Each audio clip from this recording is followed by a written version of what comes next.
What do you think about AI? I think it's a great thing. I think everybody who works in an office, at least, should be using ChatGPT and learning how to prompt it well, because I think that's really key. I'm just hoping that AI just replaces a bunch of public service people. Replace them. AI, done. Yeah. Train drivers also done. I mean, yeah. Save some money there. There's something called the Lower Thames Crossing. The application is 398,000 pages. Oh my God. I don't even want to know how much money has been wasted on a fucking document. And who's going to read it? And who's going to read it? No one. This is called Ambitious Minds. What are your ambitions?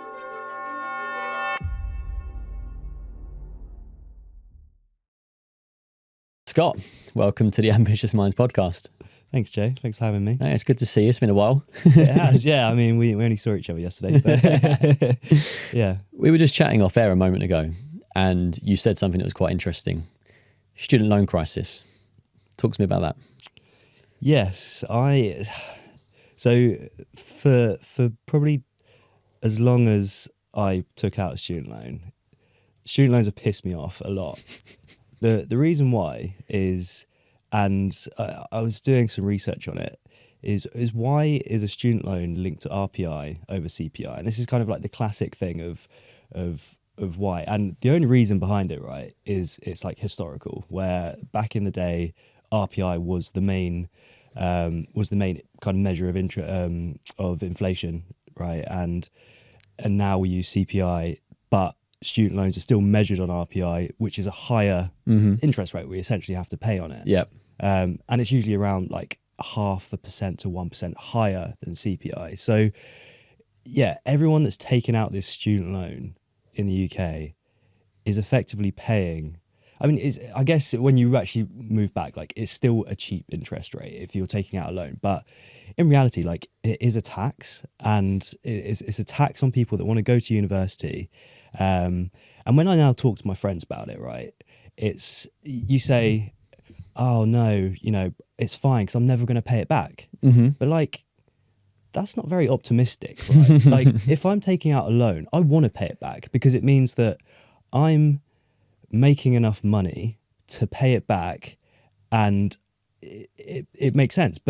And that's what you do. Anytime you ever take out any kind of a loan, you expect to pay it back. Why is it with student loans that now everybody doesn't expect to pay this student loan back? Because it wipes in like 30 years or whatever, and it's like it's called good debt. But like, fuck, like, where's this like pessimism come from, where you take out a loan and you don't expect to pay it back because the type of job you're gonna get after university means you're not going to earn enough money to actually ever pay it back. So what's the point in doing the degree in the first place? Yeah. The degree is supposed to be something that elevates you to a point where you can earn more money, and that's your leg up. That's your like leg up the ladder, or up the rung. But yeah, it baffles me. Like, how have we got to this point of, as I say, we don't expect to pay this loan back that we've taken out, and we're getting charged a higher rate than we should do because that's what the government says and it's historical and we don't want to change it. Like, do you know how much money you took out initially for your student loan and what it's worth now?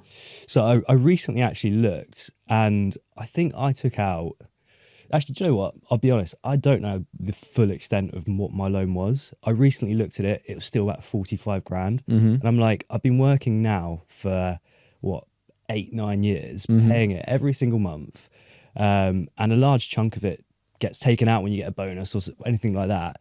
It's still 45 grand. I haven't made any dent in it, pretty much. I probably looked about a year ago because I rarely do look, and I was interested. I was like, perhaps I've paid a little bit of it off. And I know that people we work with so I was in the kind of the tier where I think 1 year before I went to uni, fees moved from 3 grand to 9 grand. Mm-hmm. So I know people who we work with who were on the 3 grand amount and have paid it off now. But it still took a while too. It still took a while. It still took them 8-9 years to do it. But I'm now in that kind of 8-9 years period, and I haven't made a dent in it because it's so big, and it just accrues interest every single month. And we both work in the financial services industry, so we understand the benefits. We understand what compound interest is, and essentially that's what's being added here. It's like the same with your mortgage, but the The difference being is that when you've got a mortgage, you start repaying that almost straight away, unless it's interest only. But you start repaying that straight away. But with a student loan, you take it out, and whilst you're at university, I'm guessing that the interest is accruing. And then they also have a threshold for when you start paying money back on it.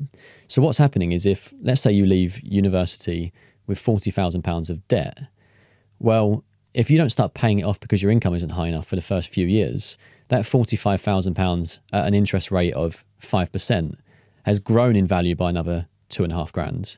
And then that value there has grown again by another 2.5 grand. So by the time you actually start paying it off, your value from 40 grand is probably somewhere in the region of £50,000 before you even start making any capital payments.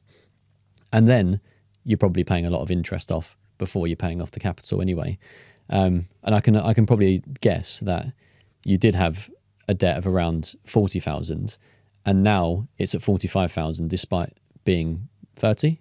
Yeah, and exactly that, and that's why I call it a tax, because essentially I'm now every single month when you look at your paycheck, you get taxed, and it's like, again, people say, oh, it's like a phone bill, it's 40 quid a month, like when you first start out, fine, but when you get further along in your career and you do start earning a bit more money, it kind of becomes a decent amount, like it's a couple of £100, £300, £400 a month. Yeah, and that's real money that you could be having to be spending on other things, right? And getting back to the point of, it's unlikely you're ever going to pay it off unless you earn some serious cash or you pay it off in a lump sum.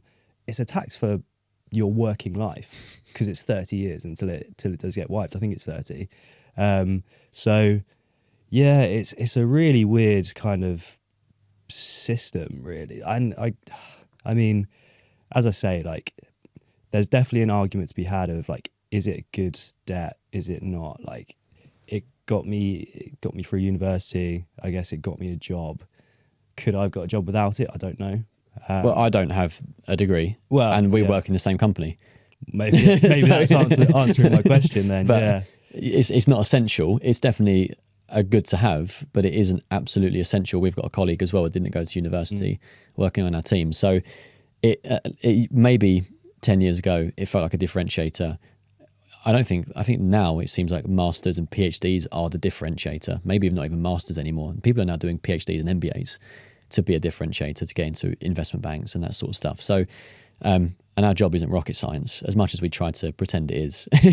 Well, 100%. And I think you've mentioned this before, but like, unless you're doing a very certain skill and you need to be trained for it, like a doctor or an architect maybe, or something along those realms, where you probably do need to, you know, actually learn it, because, you know, I want my doctor to be like really, really educated, because it is life or death. But most other jobs you do aren't life or death. Yeah. And yeah, ours isn't. You can learn it on the job.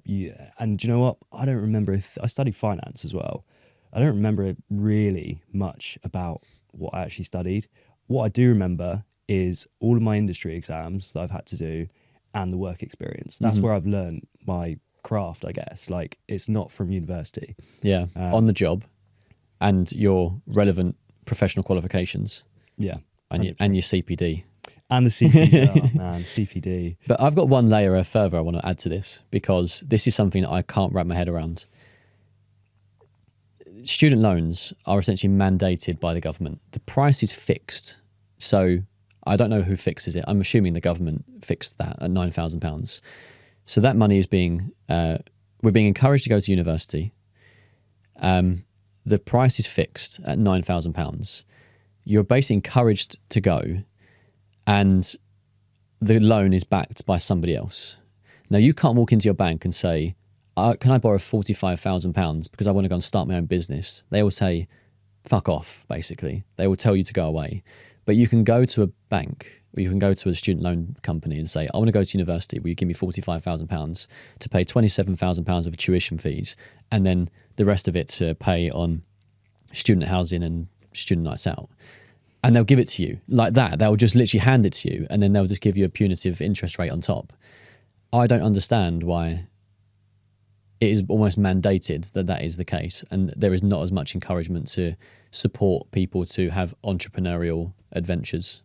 Yeah, no, totally agree. And I think like, and this is where when you look at say the US versus UK, for example, so like the US student loans is more of an issue where like it can affect you getting a mortgage, for example, and people get into like some serious, and it's more expensive as well. But they also will, if you want to go and start a business or buy a business, you can go to the bank and get an SBA loan, SBA loan, for example, and buy an existing business with that. And because it's got, you know, historical cash flows and that, and you obviously you show a business plan and that kind of thing, and you can go borrow money and do that kind of thing. But yeah, in the UK, there's just so much less of that. And I think again, like you've spoken about it before, where the UK is lacking ambition, I think. And I don't think it's individual people, because I think there's a lot of ambitious people in the UK, from the UK. But if you don't have the tools to help you, you're going to get capped out. And a lot of people will just like leave. And a lot of ambitious people do leave to go to places like the US, because it's far more better if you want to be an entrepreneur or ambitious and take risks, because you've got actual support there and you've got the tools to do it. So yeah, I don't know. I think the government are definitely like should do more to step in and help that. And they say they do. They say that we want the UK to be like a place where people can start businesses and thrive like that, because that's what's going to grow the economy. But when you've got things like in the upcoming budget, right, when there's talks of, and we don't know what, this is pure speculation, but there's talks of potential business relief going to be taken away or reduced. It already has been reduced from like 10 million at one point, where if you sold your business, you'd get some relief on that, down to 1 million now. They're going to take that further away. Where's the incentive now? Like and that's, it's all incentives as well, right? Like if you think about, if you want anything to happen, and if you want people to do stuff, the incentives have to be there. If the incentives aren't there, people won't do it. And this is, I think, kind of this is where the ambition is being suppressed, because take away the incentives, i.e. tax people for trying, tax people for doing something a little bit different, they're either going to move or they're not going to do it. And what happens, and I guess this kind of full circle back around to the student loan question, everybody becomes employees, because that's what you're trained to do. That's what university makes you. You're being trained to work for a big company at university. And then with the student loan, you're getting almost like handcuffed to the fact that you need to pay this off. And yeah, the incentives just aren't aligned. And I think that's potentially one of the big problems.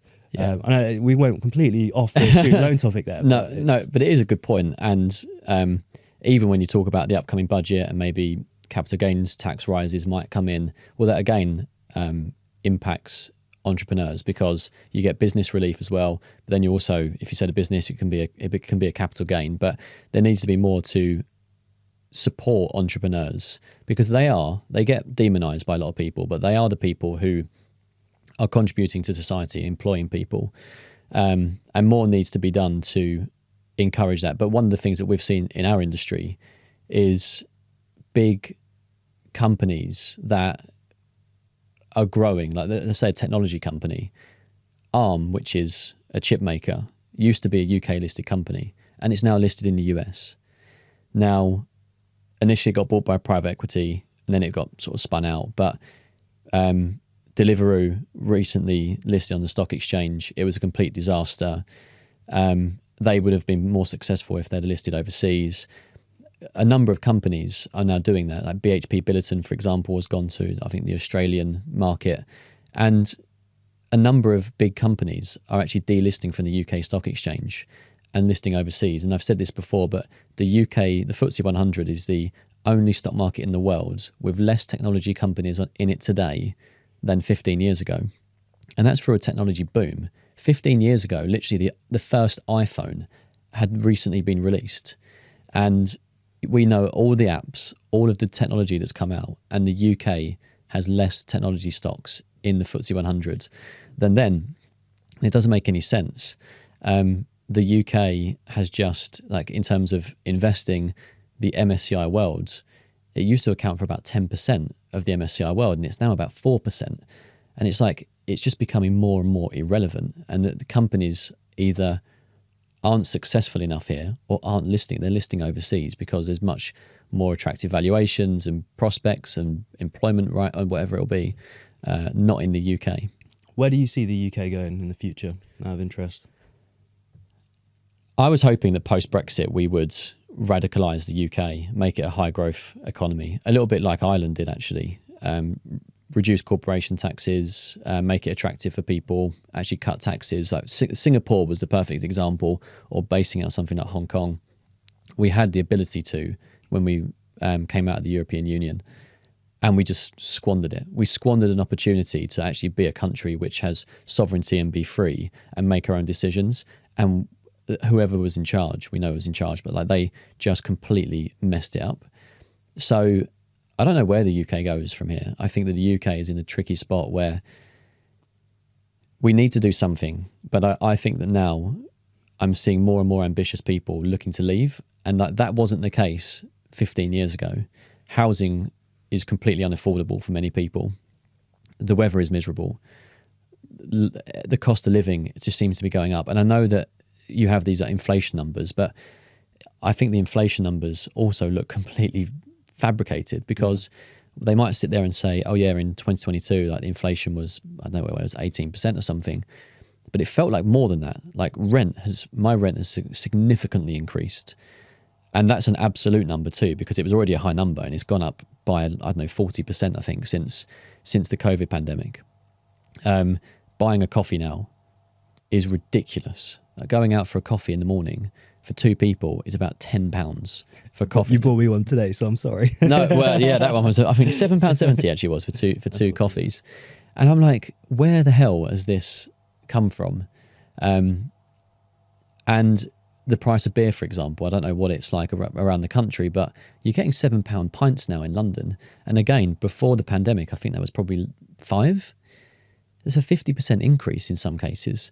And I think all of these factors here are just contributing to people just being like, I've just had enough. And a little bit of apathy towards the UK. And I think that contributes to a lack of ambition. And I think that people are now, the ones that are like, do you know what? I don't like paying loads of taxes. I'm a go-getter and I'm working hard and I'm ambitious.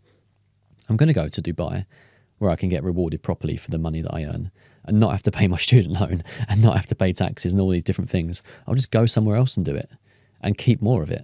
Yeah, I mean, I think it ends up being like a weird, everyone just becomes miserable, right? Yeah. Because, and like, I'm a very optimistic person. I know I'm kind of moaning a little bit at the start here, but I think the future will be better than the past. And I think for a lot of people, it's the other way around, where they don't think, they think they potentially have, you hear it all the time, like, back in my day, that kind of saying is like, oh, you know, back when, and that, obviously that's a lot older people, but like, if you're not looking forward, or if you don't have like a North Star, for example, because you don't know what's going to happen, and if you don't have that, does that mean that you don't see your future better? I think maybe, and I guess, like, coming back to your point just then of like the property prices, for example, we're both young people who I guess a lot like a large amount of the kind of people in our demographic who potentially could afford to buy a house or can't afford to buy a house but haven't bought a house, and that's because, I mean, there's so many reasons why that might be. Is it because you're not convinced or not confident you want to settle in the UK? Mm-hmm. For people that can maybe afford right now but haven't, or people that can't afford, you're basically stuck renting for a long time. I was looking at a stat earlier where 30 years ago, so basically when I was born, the average age when someone bought their first home was about 27. Right now, today, it's about 33, right? What people aren't asking, I don't think, is because everyone's moaning about the fact that we right now can't buy a house because this is kind of the age range. If we're on the same trajectory, what happens for our kids? Is it 40? Does it continually grow exponentially? Like, what kind of place do you want to bring, your kids into where they're going to be 40 years old on average before they can afford to buy their first house? Like, who wants to live in that kind of economy? Is that fair? Like, yeah. And I think this poses a much deeper question. And that question is, people, let's say our parents' generation, they would have left school, gone and got a job, bought a house, started a family. And you spoke about North Star a moment ago. Now, their purpose was to sort of like follow down that family, sort of that nucleus tradition. And now, if you are 30 years old when you buy your first home, you're probably not having a family until you've bought your first home. Maybe you're renting and having a family, I don't know. But you're starting your journey into parenthood later, which means you've got less prospect of actually having multiple children. If that was a dream of yours when you were younger, you've probably completely recalibrated your ambitions.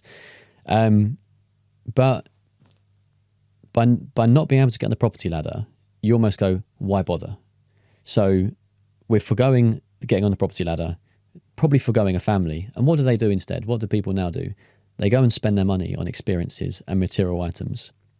You're seeing more and more people that are single, and you're seeing more women that are single than ever before.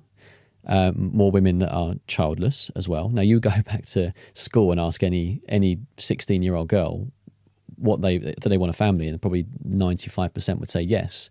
Why is that number so skewed now that they don't in their 30s? But instead they're having like, they're going on like yoga retreats and all this sort of thing. But yeah, that's because you can't afford to buy a property to start a family in. So you just say, fuck this. I'm going to go and enjoy my life. I'm going to go around the world. I'm going to go traveling. I'm going to do this. I'm going to do that. I'm going to go nice handbags and shoes and whatever else. And men are exactly the same. And you've got an iPhone in your pocket now, which you didn't have 20 years ago. And suddenly you just fill up your life with material items and experiences. And that's where all your money goes. And really good point. What's the second? And again, questions that I don't think the surface level, general people ask, right? But as a kind of coming from an investor point of view, what's the second order impact of that? Where the majority of baby boomers, for instance, will have bought their house, had massive asset appreciation, and now, just as you've described, our kind of generation who don't get that asset price increase because they don't buy it. What happens there, right? I think inequality in the UK widens because it's you essentially lose the middle class. I think that's what's happening, is that what people our parents' age were able to do were buy houses, and there was this, for like the last 40 years, a middle class have like been created almost, where you've got a lot of wealth stored up in your house, you've had a good job, you've been able to support your family, have a couple of nice holidays a year, and then we'll retire and have a decent enough retirement as well. But what happens when no one owns anything, and the only people that do own stuff are going to be the ultra rich people who have all their money invested in these funds or in kind of different whatever. They're going to continually get rich because of compounding. The lower lower class people, I guess, will get bigger and bigger, where no one owns anything. You live paycheck to paycheck. And like, I think that's where we're heading. Yeah, potentially. And I think that's definitely what we've seen. We've seen this big gap widen between, essentially, I describe it as the haves and the have-nots. And the haves are the people with assets, and the have-nots are people who don't. And the people who don't are essentially paying money in rent to the people that have. And that means that the people who are the have-nots, they're just stuck where they are. Now, there will be some people who get pay rises and they get promotions and they're able to then break out of that. But there will be a cohort of people who just stay like that. And then you've got the people who are the haves and they've got the assets who are just getting more and more and more. As that income comes in, they're buying more, they're accumulating more. And we see it.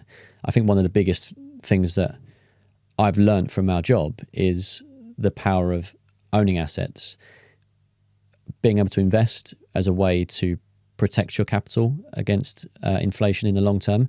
And I summarised this very simply to somebody last night I was chatting to, and they said, what do you do for a job? And I said, I'm an investment manager.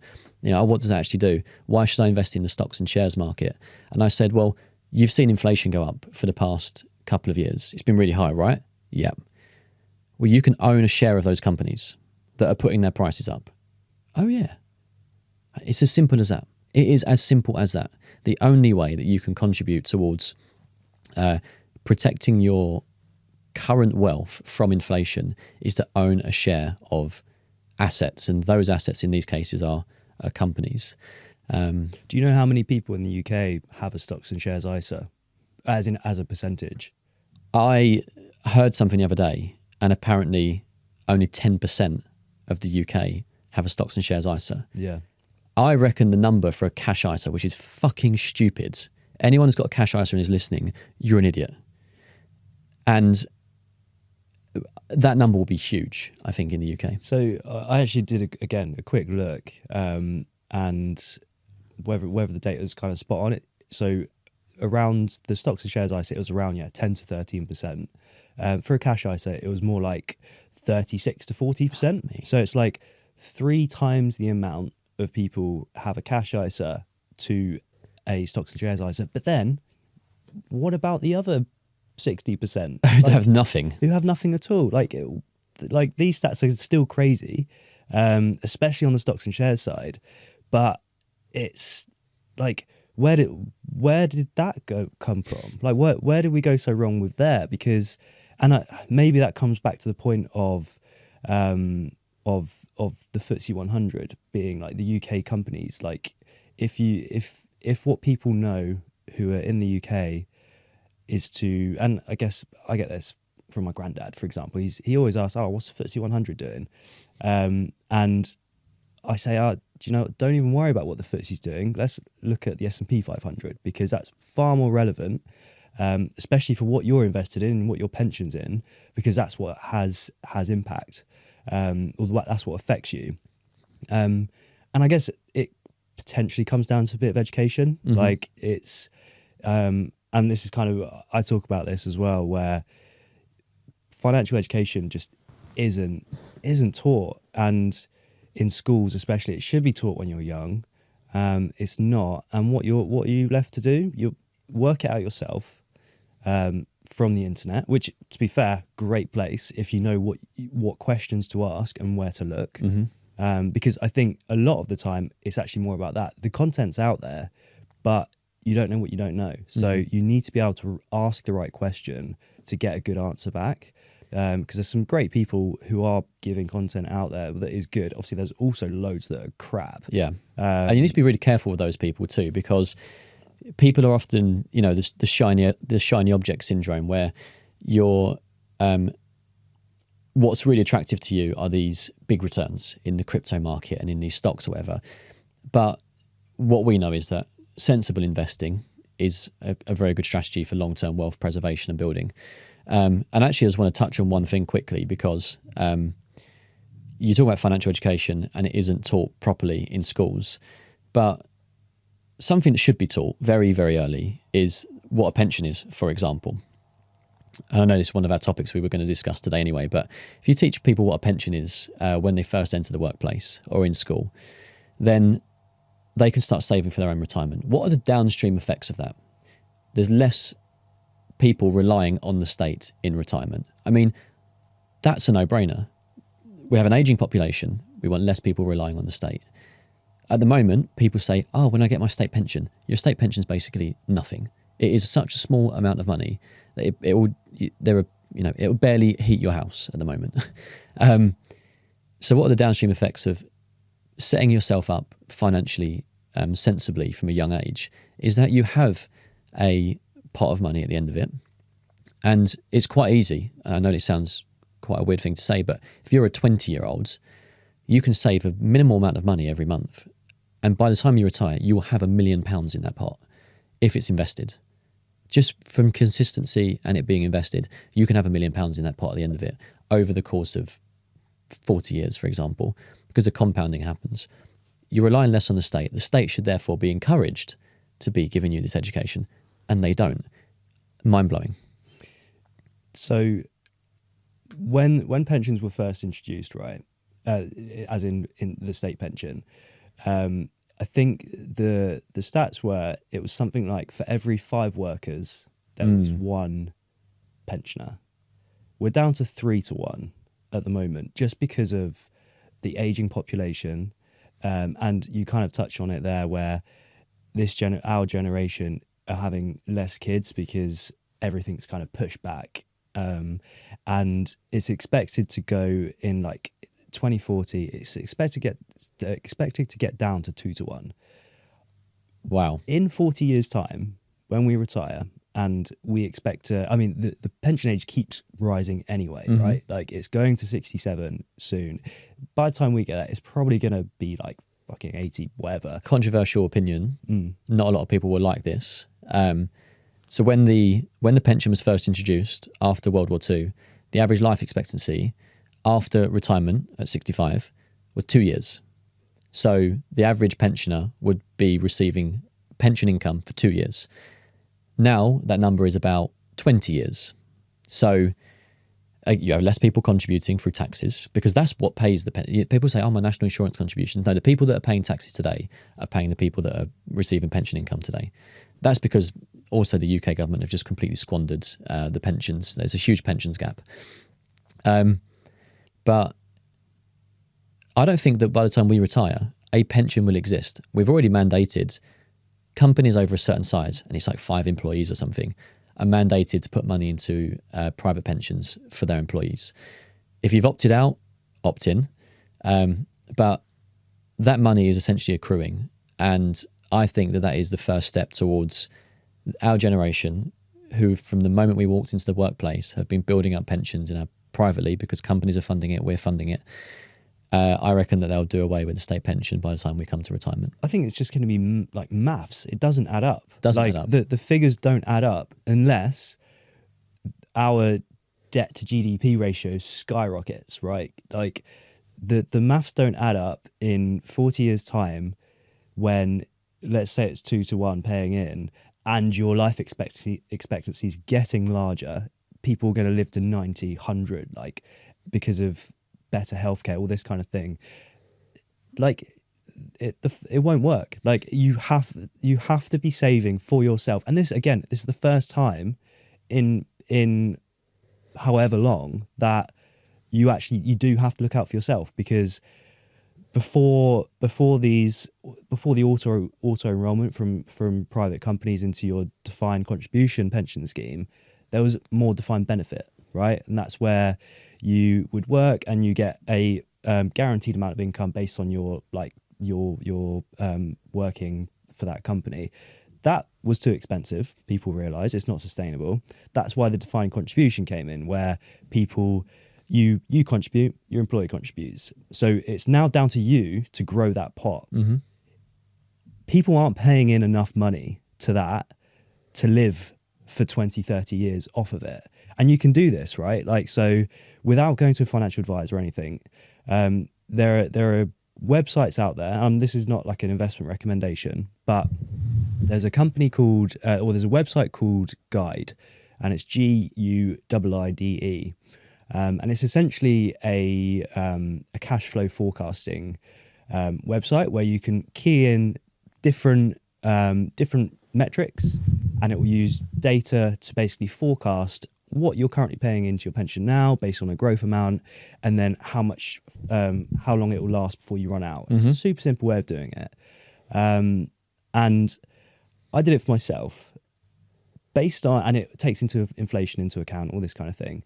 For me, I need to grow my pension pot to £2 million if I want to live a comfortable lifestyle. So there are 3 types of lifestyle that they base it on. It's kind of like low, medium, and like comfortable, essentially. Comfortable on an inflation adjusted basis in 30 years time, or whatever it was for me to get to 65, was about 90 grand a year, which sounds a lot, but in 30 years, it's yeah, of course, what it with is. inflation. So I need to grow my pot in the next 30 years to 2 million quid to then live off for the next 30 years. Based on my current trajectory, I'm not doing that. Like, I actually need to be putting more in. And if I need to be putting more in, when I've always contributed to my pension, I'm not going to have enough. And I guess the argument that on the other side is, you know, in theory, how much you earn should increase as time goes on. So I'll put more amount the older I get. But like, yeah, based on my current trajectory, I'm not going to have enough. And I would probably guess that a lot of other people aren't going to have enough, which kind of creates this pension crisis, right? Where our generation are going to get to retirement age, the state pension's not going to be there anymore, or it's going to be there, it's going to be so small that it's pointless, and your pension pot isn't going to be enough to sustain you for until you die. And you'll be working for longer, essentially. So you've got two options. You either have to work for longer, or you have to die sooner. Like, that is it. Or you're homeless. I don't know. I don't know what the solution is. And again, I'm not. And again, going back to that, what we said at the first about home ownership. Well, if you own your own home, no one can take it away from you. What if you don't own your own home and you can't pay your bills? Then you're homeless, or then you're screwed. You're relying on social housing, that sort of thing. 100%. And like, yeah, it feels as though the current trajectory is a disaster waiting to happen, but no one wants to talk about it. No. Like, I guess it comes back to my point of, like, if you feel as though you're not optimistic about the future, you don't ask those questions when you should probably ask the questions because they're important. It's like when you're at uni. I never used to look at my bank account because I always knew I was in Scared you. I was always in my overdraft and I just buried my head in the sand. But like, I knew I should be looking at it because then I know how much money I've got and how much I can spend. But we're just like, it's just the way humans are wired. Like, we don't want to look at something bad, so we don't ask. Like, yeah. So what do you propose that we do? I know I'm sort of teeing you up quite nicely here because you've started a platform recently, which hopefully can help people to try and ask these questions in a much better way, or be better informed. Yeah, I mean, so I started a company called Money Talks, which is a financial wellbeing platform, which is essentially there because I think a lot of this can be not. I don't think by any means it's going to be solved by one thing, but what can at least give us a better option is education on the matter. At least if you know about it, you have the option to do something about it. So yeah, started a financial wellbeing platform, which is essentially aimed at education. So giving people the right questions to ask, because again, as I say, like, if you don't know what you don't know what to ask. And then also giving them a place where they can ask questions to a real person. And the platform is all predominantly built, it's a web-based platform, but all the communication is done via WhatsApp. So I wanted to create something that had essentially zero barriers. Like, WhatsApp is the most used messaging app in the UK. I think it's the world, I'm pretty sure, as well. In the world, yeah. And I think it's an interesting platform. I know you had someone on who had Simon Ellis. Yeah, great episode. Really interesting guy. And I think it's gonna, like, WhatsApp itself, I think is only just getting started in terms of what it can do. Like, at the moment, people just use it for messaging. Businesses are starting to use it for, like, communication, updates, that kind of thing. But like, if you look at other apps in, say, Asia, I think WeChat is one where they've adopted a kind of a WhatsApp style app where you message, you can pay your bills through it, you get paid through it. Like, there's so many things that you can do with it where we're actually way behind the curve on that. So all the communication is done via WhatsApp. A lot of the content that we produce goes through to your WhatsApp as well, so you get video updates, that kind of thing. And then you can ask questions as well if anything comes to mind. You don't have to, book in a meeting and sit down and go through all the kind of normal stuff. Like, you just pop a question on there. I have to caveat, we're not regulated, so I'm not giving advice on the platform or recommending any specific products. It is just guidance and education. Yeah, I think that I've just actually pulled it up now because I'm, as a member of Money Talks, I get the weekly update, and I'm not too sure if that's showing there on the camera, but yeah, it's informative. It's a video and a bit of text as well, just telling people what's going on in the world, and asking those questions. How do you pick an investment fund, for example? And it's these sorts of questions that people, if they had time and the inclination, they might go and research themselves. Most people aren't. So by being a member of Money Talks, those questions are being delivered to you without asking, essentially, which is great because they're the most vital questions to ask coming from a professional who's like, okay, have you considered investing, and should you choose a passive or an active fund? Well, here's a video telling you what the difference is. Yeah, the videos aren't there to answer your specific question, but they're there to get you at least thinking about it. And then what you can do is then message and say, this is my situation. Like, how do I go about it? And then we can talk through different options and that kind of thing. The idea, my kind of, it's a pretty new platform. So it's like, I am still testing it out, getting as many members on there as possible, just to kind of work through it and really refine it. And my idea was to offer it to small businesses to start with as an employee benefit.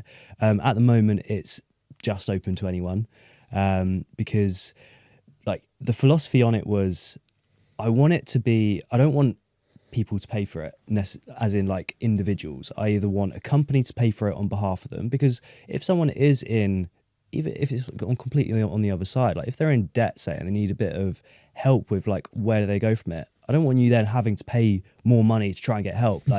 It's not about that. I'm trying to make it a platform where it's super accessible, but still very much refining it. It's in its early days, really, and yeah, it's kind of seeing where it goes, really. And that's also, you say it's in its early days, and one of the benefits of it being in its early days and doing stuff like this where you're talking about it and you're letting people know about it, the more people that contribute to it at the moment and the more people that become members and ask questions and provide feedback, the better this can be, fundamentally.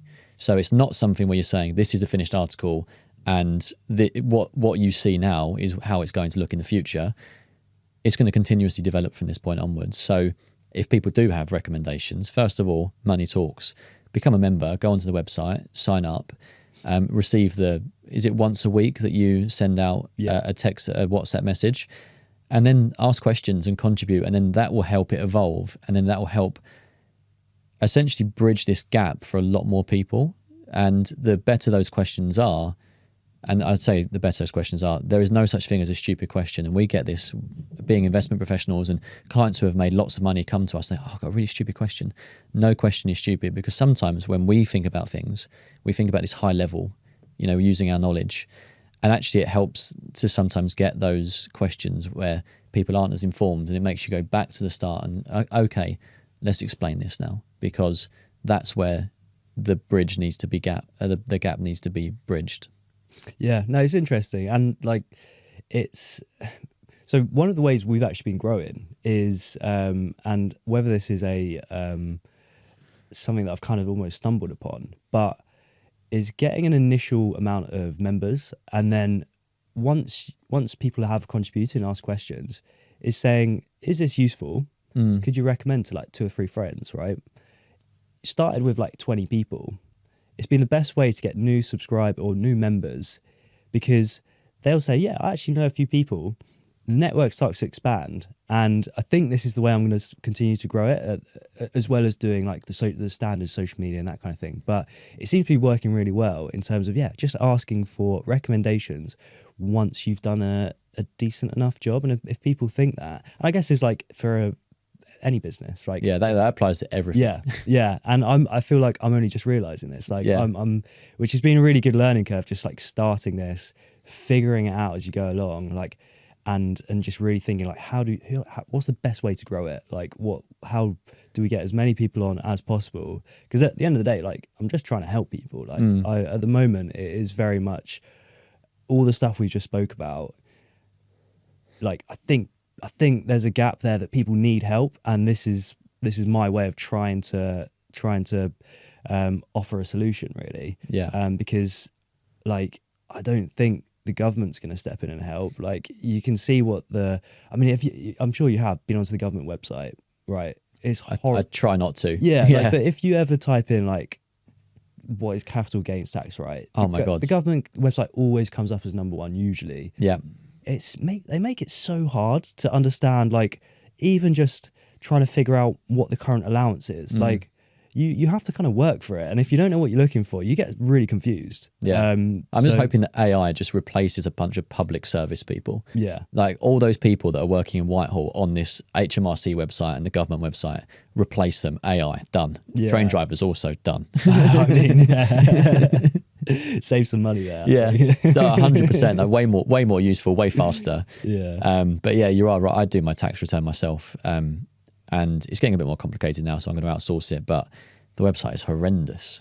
It's got better actually, but it's horrendous. Yeah. And considering that, like, all the technology that we have available to us, and it is still horrendous. I actually just sort of a slight segue into about government right now, because and sort of like the bureaucracy and the sort of the public service sector.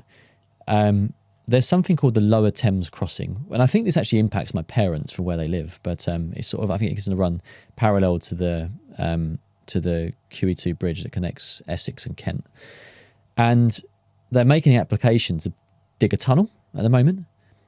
The application is 398,000 pages. Oh my God. 398,000 pages for an application. I don't even want to know how much money has been wasted on a fucking document and how to many make years a planning. that's taken. Years. I actually saw the number. It's something like £297 million has been used to create this 398,000 page document. How many years will that take to read? And who's going to read it? And who's going to read it? No one. Like, what?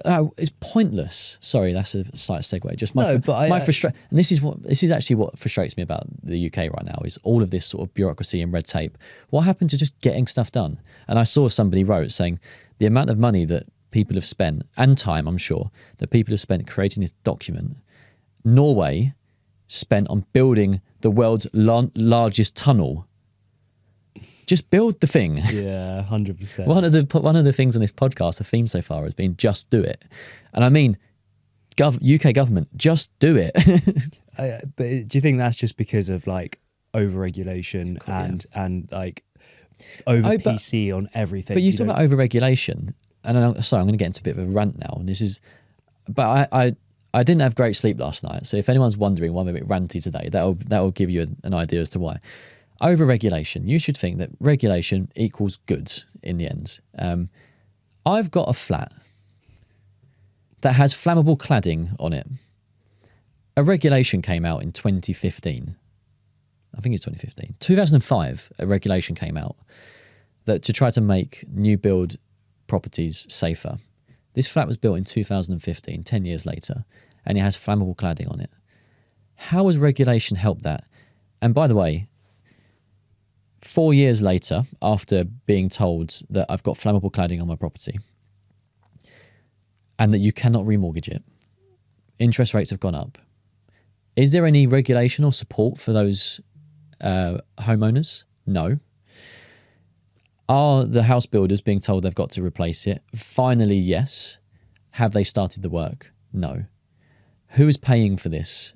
Like, in some cases, this is a very sad example, but there was a lady who was lobbying who committed suicide, I think last week. And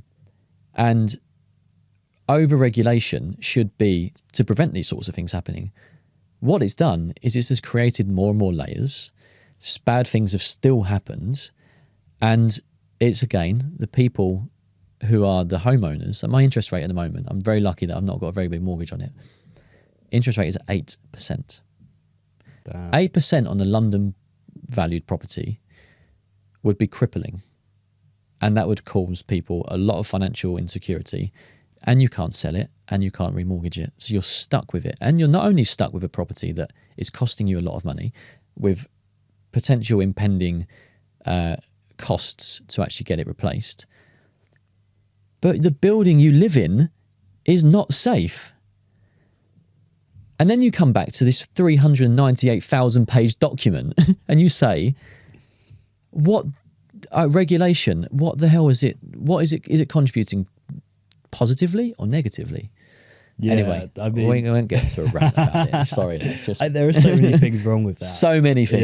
Yeah. And I think it's just a great example of I guess, a mature economy of where we've got to, and a lot of mature businesses as well. Like I've come from working from a very large a FTSE 100 company recently, where it's really big, and like the amount of compliance forms, like try and get anything done in that kind of company is slow. This company you're referring to as well, I saw in the news, and they were talking about any new hires. I'm not going to go into any more detail than that, but any new hires have to be approved by the CEO. I mean, what a waste of her time. Yeah. That's completely pointless too. Like, and again, these layers of bureaucracy that you add in. Why on earth a CEO ever has to approve on a hire is completely beyond me. There is a team that you've got. It's called HR. They deal with that. Move on. Yeah, and to be fair, like I can only do it based on my experience, but again, I can like just hearing from, if you're looking at the UK versus the US. When you've got, say, like Facebook and a Zuckerberg whose mantra was like move fast and break things, versus I don't think every big UK company's like it, because I don't know, I haven't worked in them, so I couldn't actually comment. But like, if on the upside, it's like the complete opposite, like you don't want to fuck anything up, so let's go really, really slow, just in case.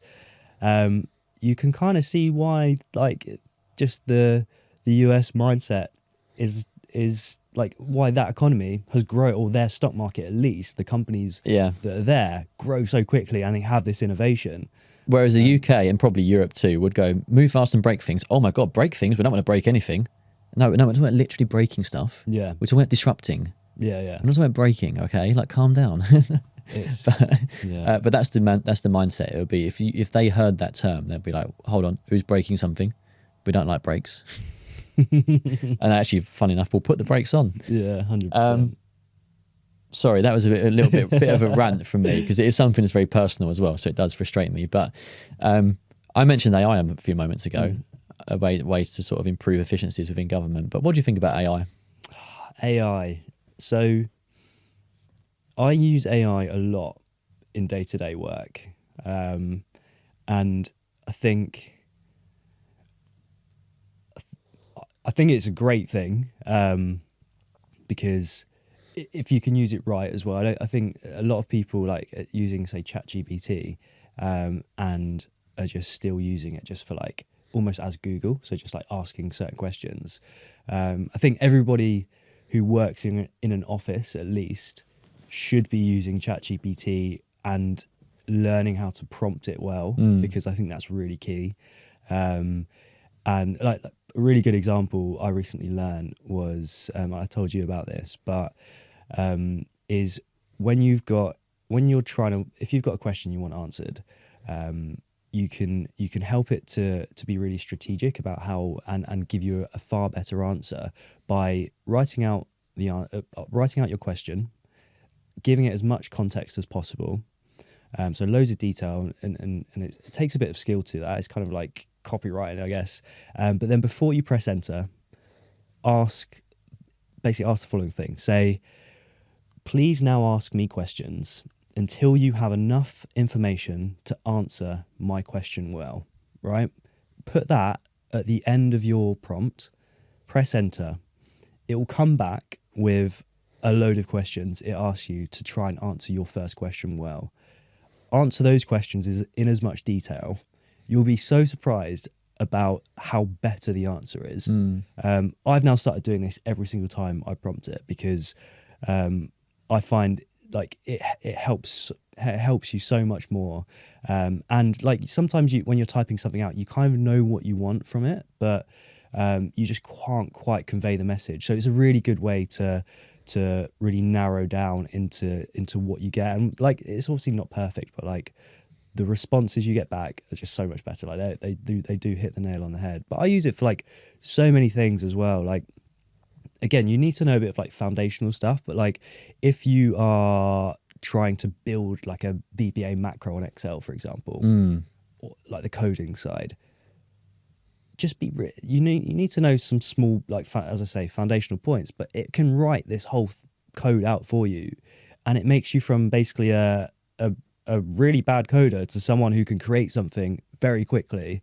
The efficiency it can bring in the workplace is immense, I think. Like I can't really comment on like where it's going because I don't really know. Like it's above my pay grade, I'd say. You can obviously speculate, but like I think it's a good thing. Like yeah, I was asked a question the other day. We did an investment conference and updated some people on markets, and I mentioned AI. Now for the podcast I've been using it, it's been fantastic. It does so many clever things like improving the audio quality. For example, if there is an air conditioning unit that's sort of humming in the background, it can sort of noise suppress that just at one click of a button, which is insane. You can help it to like write LinkedIn posts and Instagram posts and that sort of thing. But somebody said that, is the danger that AI sort of takes over our lives? And I said to this person, do you use it? And they said no. And I said, like, before we have to worry about it taking over our lives, we have to worry about adoption. Not worry, that's the real positive. I think that this AI boom that we're going through has so much further to go because there is a really small percentage of the population right now that's even using it, and in its most simple form, like ChatGPT. Companies aren't even adopting it yet to improve their efficiencies. What's going to happen is, as more companies adopt it and as more people adopt it, they realize, oh my God, my life's so much easier now. I don't have to do all these things that I hate doing, all these admin tasks. You can just delegate them to an AI bot and it will do it for you in seconds. And before we get to the big question, which is it going to be thinking on our behalf? That is, what do they call it? Something intelligence. But when AI is making decisions and that sort of thing, at the moment, the focus should just be on adoption for as many people as possible, in as many businesses as possible, to make everyone's life easier and more efficient. That's the key, I think, the next stage of growth for AI. I'd like to see it a bit like Microsoft Word, like how every single company pretty much uses the Microsoft suite of stuff. So Word, Excel, Teams, email. Like if it can get to that point, specifically on the office worker side, imagine like the efficiency that could bring in a time when, like, if you want to grow the economy, how do you grow it? Like, an economy grows over the long term through increased productivity, okay? And then obviously you get cycles through that, but like it's increased productivity. You can get increased productivity by either working harder, working smarter, with the use of AI. I mean, when you say working harder as well, in most cases it's probably been working longer. That's essentially what I mean in there. Or your population has to grow, so you get more people doing the thing, so it grows. Like, if you want an economy to grow, and this is kind of really like looking out, it is productivity growth. Like that's what's going to do it over the long term. And if we can adopt it, the economy will grow. Like, and that's what's going to happen. The Industrial Revolution came. We turned what were manual jobs into machines could do the job much faster and much better. Technology boom came along. It could do things a lot smarter. And then AI is going to be smarter and faster. And we have to use it to our advantage now. As you say, the population seems to be showing signs of plateauing and probably going, well, we know how many people are born today, and we know how many people are like 70s, 80s, 90s. So we know how many people there will be in 50 years' time on the planet. We can forecast that. The population is going to decline. So the only way that, if we've gone through this sort of rapid population growth since the World Wars, and that has contributed along with technology to productivity. We've got to find a new medium now that as people are no longer working, and as you say, technology and AI I think is going to contribute towards that productivity growth for companies, for countries, for everything. And as you say, especially if everyone's miserable in the UK, like no one's going to work hard. Like that's kind of already happening. So if we don't want to work hard, fine, but like we can just be more efficient about it. And fine. And what do you think about working from home? Because the other day I was on the train going into work, and I was heading into a meeting at 1:00, and the train was so busy. I was like looking around. I was like, "What? Where are all these people going?" I know I was one of those people, but I was looking. I was like, "Why aren't you all in the office right now or doing your job right now?" Yeah, working from home is an interesting one. I think we were discussing it the other day. Like, depending on where you sit, you're going to like it. So I think as a company owner, you hate working from home, I'd say, on average, because you want to know what your employees are doing. You don't want to, like, if your employees are going to the gym at, 11:00, like, you're going to be like, oh, why are you not working? Just because, like, you're paying them and you kind of, that's what you want. If you're an employee, you're going to want to work from home because it's a massive benefit to you, and it's better quality of life. Like, you can roll out of bed at, 8:45, get to your desk and do work. I think I like the flexibility. I think if you get to a Friday and you're tired, and doing a commute into work is actually going to probably detract from any productivity.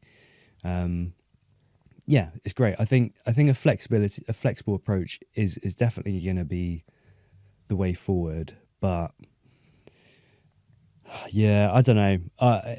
It's hard. I've had experiences where I've got into a company that works from home a lot, and it's really hard to integrate and like build relationships with that company. So if your kind of desire is to work hard, grow something in a team of people, I think you probably need to be together. And I'm sure there's data. I don't know. I'm just speculating here, but I think it's better to be in a team together because you grow those relationships, you get to know those people. Whereas if you start at home as the first point, your colleagues become more transactional. Like it is, oh, can you do this? Yeah, sure. And you don't really get to know them. You don't ever ask, oh, how the kids, like, what are you up to? Like you, and then people just end up moving a lot more because you aren't tied to that company. Yeah, you've got one of the hardest things about moving jobs is actually leaving all of your friends behind. And as you say, if you're working from home most of the time and it's more of a transactional relationship, you have that person who's on the other end of a Teams call, and you just ask them to do stuff, or occasionally you pick up the phone to them. You don't have the emotional ties. You don't make friends, and like, we're social people, right? We're very social people. Like, that's the reason why we're still on the planet. It's because we all work together. And all of a sudden, social media essentially has made us unsociable because it's all about me and it's all about hiding behind screens as opposed to being out. I think, and that's you're probably already seeing it. Like, people are moving jobs a lot more because there are no ties. Like, if you're not emotionally connected to a place and you just see it as, this is my job, this is what I earn money from, why would you stay? Like, if you know that you can leave, get 10-20% increase in your salary, Of course, yeah. You're going to be not selfish, but like self-interested to do that because it's going to be better for you. What you lose from that, I guess, is that the emotional connection. Like, you spend more time with the people you work with than your own family usually, whether that's at home or not. So yeah, like, potentially it's having a negative impact from that point of view. Even though, you can go to the gym when you want, you can grab a coffee at, have a little walk in the middle of the day. But yeah, don't know if there's a right or wrong answer there. This is called Ambitious Minds. What are your ambitions? So we're going to go back to my North Star here. We kind of mentioned it at the start. For a long time, I had very specific ambitions on certain things of what I wanted to achieve. So when I was at school, I wasn't a very good student. I got like C's and everything. And to be fair, it was really only when I got to uni where I actually like knuckled down and got a good degree and did well, and almost realized that I could do other stuff. Like I am actually smart enough to do these kind of things. Whereas before, like I actually thought I was a stupid kid. Like I was fully planning to become like, I think at one point I wanted to be either an electrician or a carpenter, because, and to be fair, I probably would be far better off doing that. Yeah. They get paid loads of money. So it took me until that point at university, which is a big benefit of university, is kind of exploring who you are and that kind of thing, to really start figuring out what I wanted to do. And at that point it was like, right, I want to get a job in London in finance, in something investing related. Like that was my degree. Managed to do that, kind of tick that one off, and I was like, right, what's next? Okay, now I need to get qualified. So I got to like, from the age of like 18 to 21 this is my goal. 21 to essentially like 25, I guess, was all about, let's get qualified. That's what I want to do. And all of my goals up until then were very, very like specific in terms of what they were. And obviously COVID hit and we kind of lost a couple of years, and I probably lost a little bit of, I lost what I wanted to do, and like I didn't really have a North Star. Like I was very much trying lots of things, trying to work out what I wanted to do next, like what it was. And then I actually realized, and this was, I think it was a Simon Sinek great guy. Podcast that I listened to, and he was talking all about having, instead of having like finite goals where it's like a specific thing,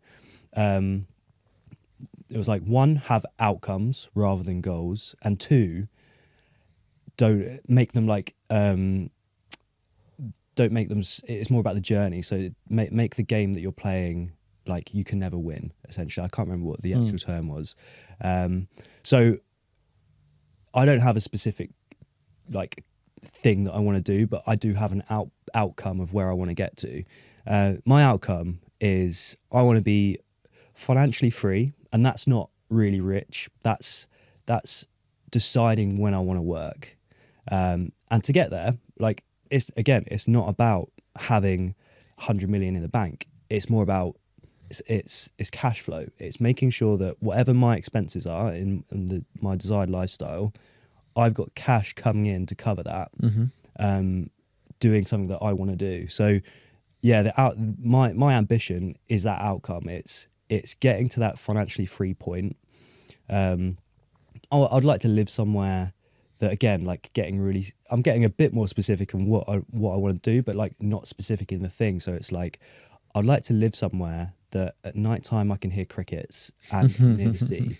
Like, keep it vague, and it's also warm. So like kind of like a jungly type environment, like just makes me feel good. And I want to be like more country than city, to be honest. I'm still working out. I'm still formulating the North Star, but it is more about the outcome rather than a specific thing. Rather than like, all right, I want to get to my next promotion, or I want to get Money Talks to a certain size. Like, it's not about that. It's about, because you have to ask why. Like, why did I start Money Talks? One, it's to help people, because I think there needs to be, like, we're walking into a not a disaster, but like we're sleepwalking into a place where a lot of people are not going to be in a good place. But two, it's like, I want the outcome for myself as well, with the self-interest point of, I want to be able to choose what I do. I don't want to have to feel as though, I need to get up to go to work and earn money to pay my rent. Like, I want to get to a point where I wake up, I still want to work really hard, but I choose what I want to do. Like, that's where I want to get to. Yeah, it's a long answer to your question, but what about you? Do you have an outcome, or do you have an ambitious target? I've always, I think the same as you, financial freedom, and I love the job that we do because it sort of gives you the tools and the mindset to be able to achieve that. So you become a lot more savvy about investing and buying assets, and you realize that that is a very achievable way to achieve those things. But I like what you say. Like, this podcast is called Ambitious Minds, and my mind is the most ambitious. Like, it is crazy. I've got ideas, and it's going to come on to a really nice question in a moment, actually. But I don't stop. My brain doesn't stop. I've got a full-time job, which a lot of people would say, you've got a grown-up job. Like that's a serious job you've got. And I've taken on another full-time job by hosting a podcast to talk about things that I'm passionate about, to try to spread sort of really positive messages. Going back to this ambition thing in the UK, I want to raise ambition in the UK and spread these very positive stories and very inspirational stories. The other day I was talking about taking up running, for example, and I was talking to someone about potentially running a marathon. I was like, learn when to say no to things. I think that's actually one of my ambitions, is actually to slow down a little bit because I just don't know when to stop.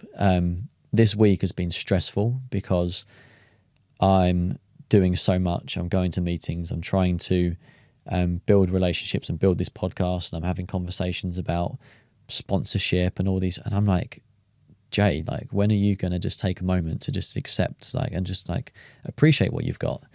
And the question that I have for you is, do you write business ideas down on your phone? Yes, I do actually. I've got loads in my notes. So that is my question. Get your notes out. Now, you don't have to share all of your business ideas because I know that these are very personal, but I have on my phone notes of so many businesses I want to start. And that is just my brain. And I think we speak about this all the time. We always are brainstorming ideas about businesses and that sort of thing. And that's why I really appreciate you as a person, because I think we're very similar minded, and was very keen to get you on this and I think that we'll end up doing a number of these episodes because it's just like, these are conversations that we have normally where, one, we rant, and two, we talk about businesses. But go on to that notes, and I want to know what your craziest business idea was. Before I say it, out of interest, so I think we've got very similar brains, as you say. It's like, it's learning when to say no to things, because what I found was, when I had these very finite goals of like, I want the next promotion, I want to get this done, I was so tunnel vision on it and I didn't open my eyes. Now I've kind of opened my eyes to a lot of things. I've realized there's so much opportunity out there and there's so many things you can do. And it's really easy to actually overdo it. And I think it's like, we're both probably on the cusp of that, where it's like, my capacity right now is very small. Like, I'm working too much on essentially two things that it's kind of 7 days a week. I'm doing it because I do actually enjoy working. Like, I don't know whether I've acted, like, I don't know whether it's I don't know if do I enjoy it, or do I think, or is it a habit that I formed that I feel as though I need to do it? Or there's something else in your life that you've not accomplished, and so you're just like scratching away at all these different things, which could be what it is. Like my brother, and I respect him so much, but he's like taken up meditation over the last, I don't know, probably 5 years or so, and he's been so consistent with it, and he's a lot more grateful with what he's got, and like, he's so much happier than he ever was, and he's so much more stable. And I'm like, I want to be that person, but also I don't want to be that. I don't think I can get to that person, but I need that person, I think, in my life. Do you know when enough's? Do you know how much is it, or do you know when it is going to be enough? Like, no. I just want to keep doing stuff, and just keep progressing. Does it make you happy as well doing that? I guess that's almost the. Well, the podcast is making me very happy. Yeah, very, very happy, and I'm so grateful that I've done this, and I invest all of my time. Not like, I've had moments where I should have walked away from this, because having the grown-up job and all the time I'm spending on this, those two things aren't really compatible. Like, it is draining me physically and emotionally. But I actually, every time I have these conversations, I actually get that, I say like drained emotionally, I get stimulated when I'm having those conversations. And then when I go into the editing phase as well, I'm learning something new, and I'm like, wow. Like, and then I'm getting excited about every morning, like posting on social media. And I'm like, I love this. I love listening back to the conversations I'm having too. I love listening to podcasts. And it's this constant sort of self-development that I'm trying to achieve. I don't know what the goal is though. I don't know what that, you're always improving for what. I'm going to die one day and it's going to be worthless. I think, again, like I did just say about, I'm trying to be more outcome based rather than specific, but I think I probably haven't asked myself, like, beyond when I do get to the outcome of like, I want to be financially free to do what I want when I want. What's next after that? And I think you get that a lot of clients, right? If they just sold a business and now got loads of money and they don't know what to do with themselves. Yeah. It's a real risk in terms of like but to be fair, I feel as though I'm quite far away from that right now. So perhaps I don't need to look, I almost focus on that outcome first and then address it, but I don't know. Yeah, I actually have a great podcast with a guy called Phil Fraser, and he talks about this, and it's about understanding your why. I don't know who he picked that up from, but because he might have actually referenced Simon Sinek, fun enough. Understanding your why, and then that guides you so much better through life. And then when you have a business, it's about convincing your employees of the why too, and buying them into the why. And the why doesn't have to be a personal why for you. It could be a why for the world and about what you're contributing, but everyone has to be bought into the why. But the why for you should never change. And if it does change, you probably need to think about it, because is it going to motivate you going forwards? Yeah. And that's why, it's purpose, isn't it? And it's like, it doesn't matter how you get there, because there's so many ways to get there. But as long as you have that North Star purpose in place, like there are so many options. Anyway, get your notes out. Okay. I want to know your craziest idea. I'll tell you what, let's go for the first one that I've got on here. So I've got, and I'll read them out because I do it in short form, but it's so the first one that I've got is an AI that knows the type of house you're looking for based on the description and photos. Then it searches Rightmove at the pictures and then gives you recommendations on that. And I think that probably came from... I mean, I don't think you should have said that live, because that's a great idea. I think it came from my frustration on like when you're on Rightmove and you're looking to like, maybe, I think it's probably when we were like looking for a new place to move to, that the only way you can filter is on like very specific metrics, and you get like maybe it's 2 beds under a certain amount, and then you get a load of shit. Yeah. But I was like, imagine if there was a way to actually be super specific in like, I want this type of like feel in the house, and like, and then AI could like look at the pictures and actually then spit it out for you. That's amazing. Yeah, and I think that's capable too. Potentially. I think I've got another one. A lot of them on here are actually AI related, because I think when I first saw ChatGPT, my mind was blown. I was like, wow, the amount of things we can now do with this is crazy. Then I was just like, and I guess it's like, what you don't know, you don't know. It's hard to picture it. But when something comes out like that, you see the possibilities. Yeah. So I've got loads on AI. I think I've got like one on an AI, like a Chrome plugin where so say you're on your investment account, it would see what you're looking at and automatically give you recommendations. Oh wow. Like, you're overweight, X, or you've got quite a lot of risk in one single stock, maybe you should do that. Yeah. Can you analyze this portfolio? Yeah. So it's like almost, that can't be far away from happening, surely. Almost your investment manager's on your shoulder the whole time. Don't say that. I was like, I've got quite a few on there.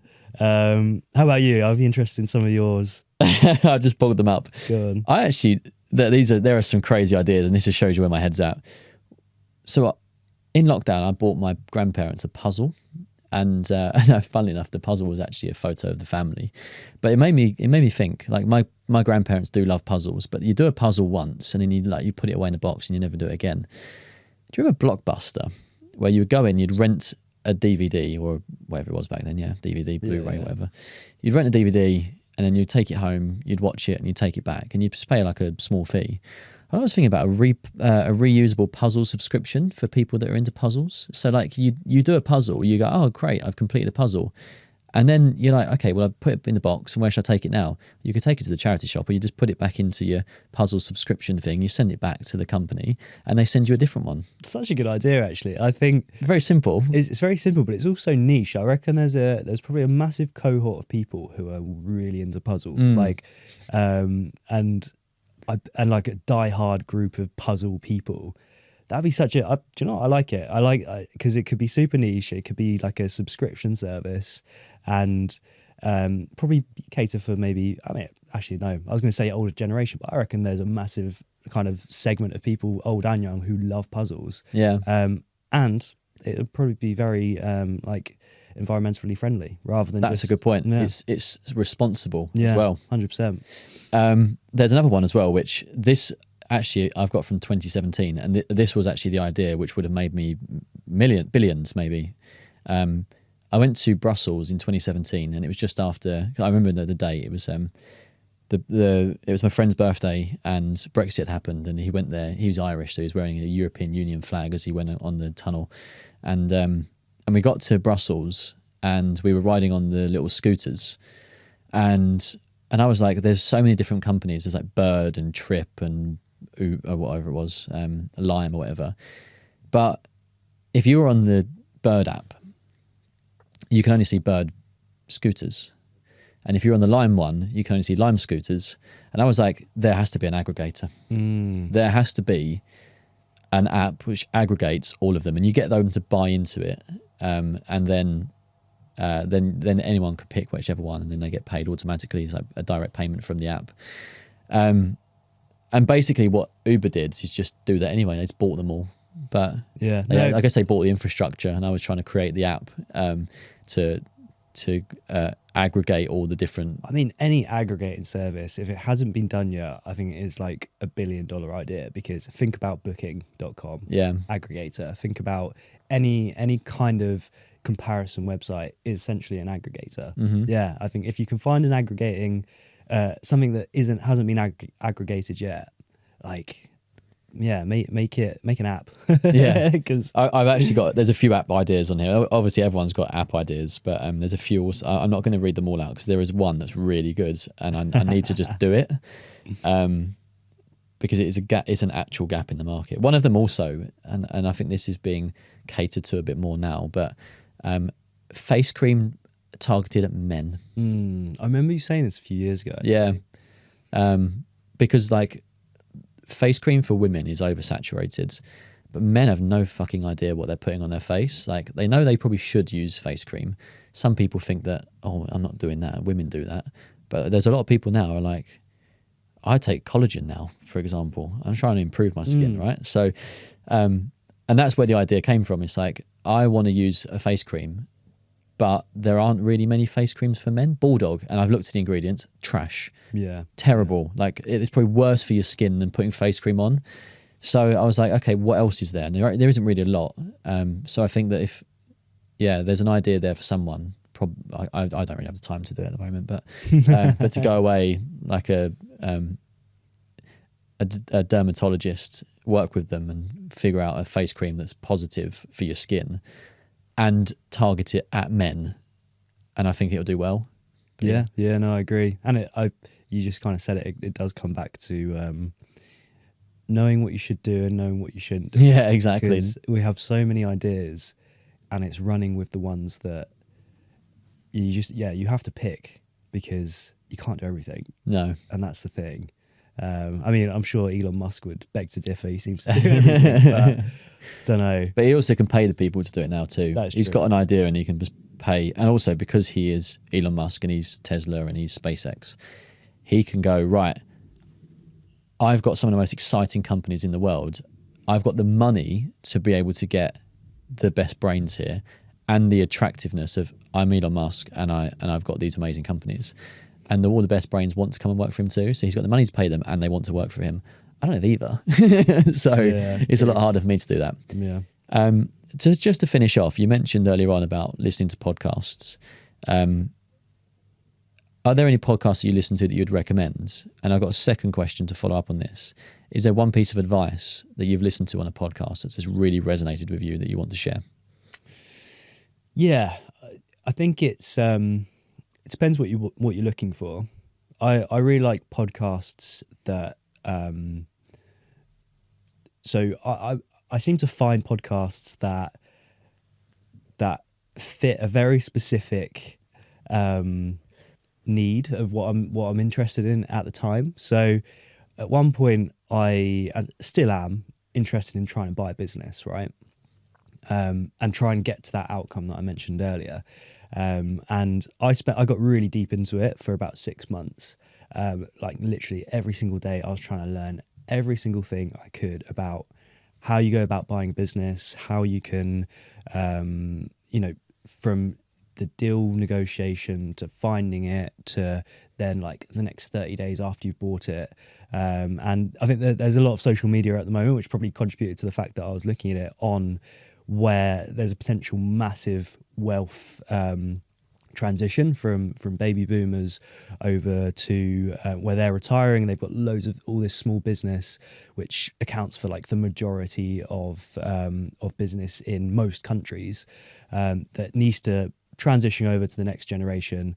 And there's not really a great way of doing it versus like a stock market where it's very efficient, where you can buy and sell shares. But for a small business, you can't do it. It's very illiquid. So I got really, really into it, and I read loads of books on it, and found some podcasts on it. And I ended up going on loads of meetings for of people trying to sell their business. But so one of the best ones I actually found was, so there's two. So in terms of books, if you're interested in this subject, it was Buy Then Build is one, really good. I've heard of this. Yeah, really recommend buying it, reading it and buying it. And then also Lifestyle Investor. So I think Lifestyle Investor also has a really good podcast with the guy that wrote it, and he is all about buying a business that will essentially cash flow to meet your lifestyle, whereas Buy Then Build is more about buying the business, and it's kind of like a bit of a roadmap of exactly each step you need to do, and it has resources as well. So both really good if you're interested in that. The only thing is, like, they're catered towards the US because that is where the majority of, kind of, as we literally discussed earlier, the tools and like the government let people, it's so much easier, I'd say, for them, where they can get the loans to do it.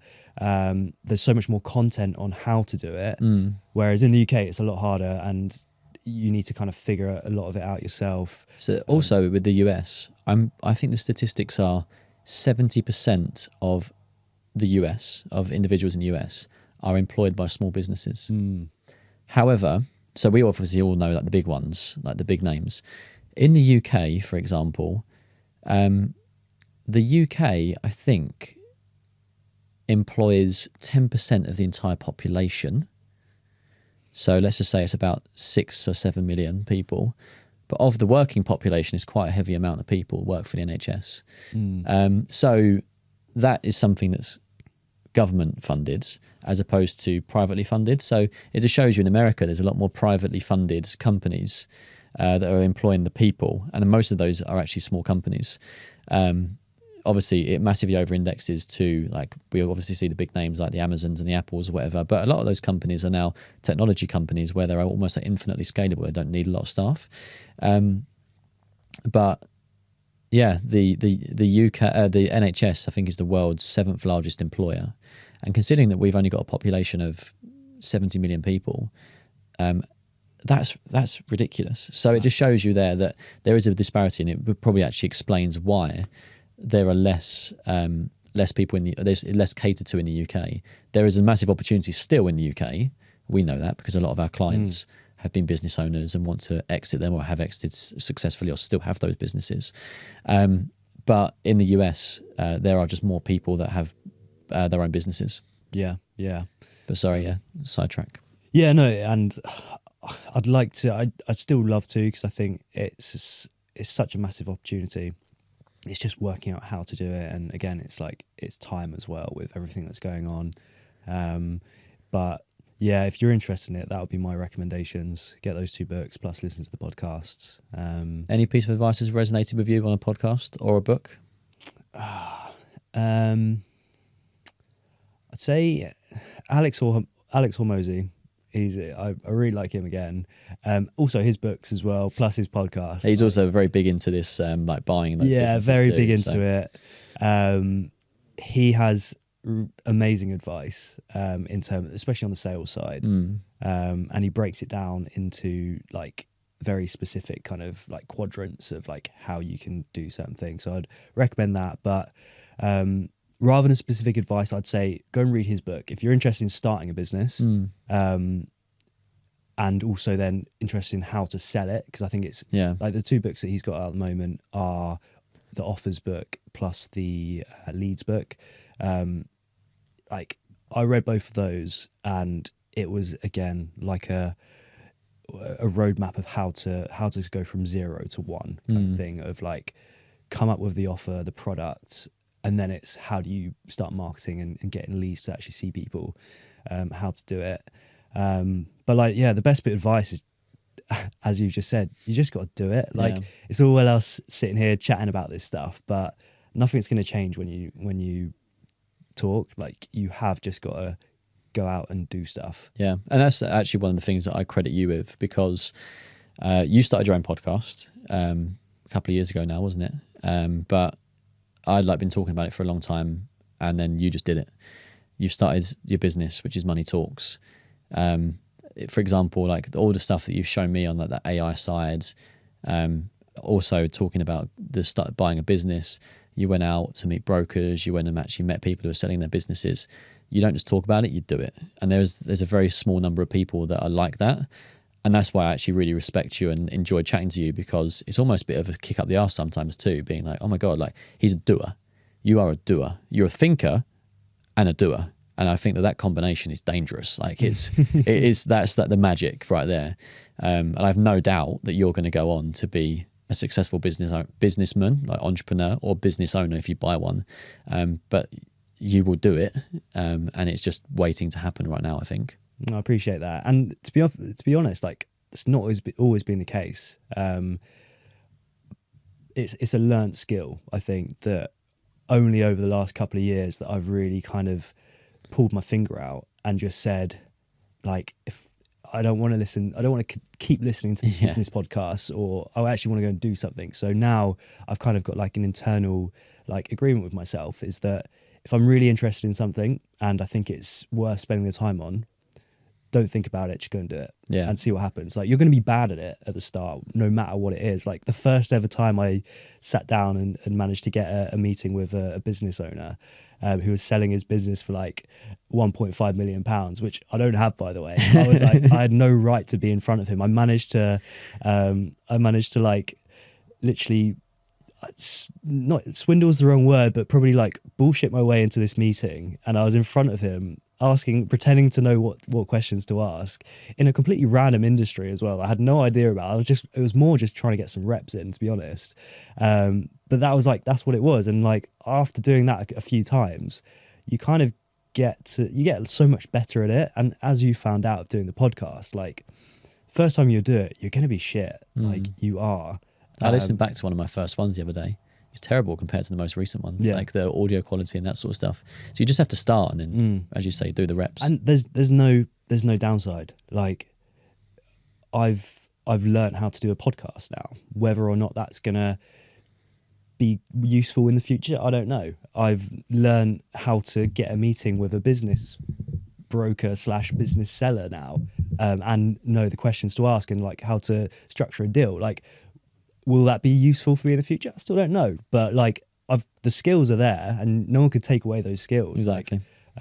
So yeah, like best bit of advice is just do it. There's no downside, and just continue to accumulate skills and stack them, and in things that you don't know, like that aren't in your like realm of expertise as well. I think it's really important because, and I know we'll get to the end, but real quick, my last rant of this podcast, like if you think about realistically, we go to school, you learn a very broad amount of subjects. Then you go to uni to specialise slightly more. That takes 3 or 4 years, maybe 5 if you're being a doctor, but on average 3 or 4 years.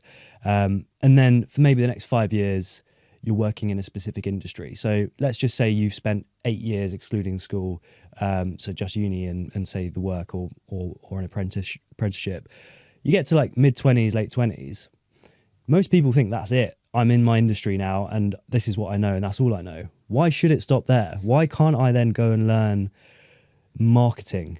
Like, why can't I go and learn something in a completely different industry? Why should you be pigeonholed into that and feel as though you are? So, yeah, my philosophy is try and learn as much about other stuff.